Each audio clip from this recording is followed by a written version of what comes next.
Xushxabar yakka tartibdagi tadbirkorlar uchun qat'iy soliq bekor bo'lmoqda. Bu nima degani? Siz bilgan o'sha har oyda patent to'lashim kerak, bankka borib kelishim kerak degan muammo bo'lardi. Shu narsa bekor bo'lmoqda do'stlar.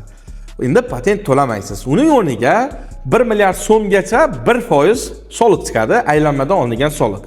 Ha, to'g'ri eshitdingiz. Yakka tartibdagi tadbirkor bo'lsangiz yoki o'zini o'zi band qilgan bo'lsangiz 1% soliq chiqadi. O'shani to'lasangiz bo'ldi. Undan tashqari har doimgidek o'sha pensiyaga to'lov degan to'lov bor edi. Pensiyaga yoki sug'urta puli deb sizdan olishardi. O'sha 1 minimal. Bazaviy hisoblash miqdorining 1 minimali hozirgi vaqtda 412 ming so'm, o'shani to'lasangiz bo'ldi. Menimcha juda ham yengillik do'stlar. Hozirda bu narsa Paynet Xolis bilan birgalikda qilyapti. O'sha soliq qo'mitasi, Markaziy bank va Paynet Xolis mobil ilovasi orqali birgalikda amalga oshirilyapti. O'sha yerda siz bu narsalarni amalga oshira bilasiz. Terminal va kassa apparatingiz bo'lsa ham 2026-yil 1-yanvardan boshlab siz QR kodsiz ishlay olmaysiz. Terminal va kassa apparat bo'lsa ham foydasi yo'q. Shu joyga e'tibor bering do'stlar. Qonuningizni yaxshi tushuning, yaxshilab o'qing do'stlar. Ko'pchilik menga yozishyapti, bu xato fikr. O'zingiz bir o'qib ko'ring.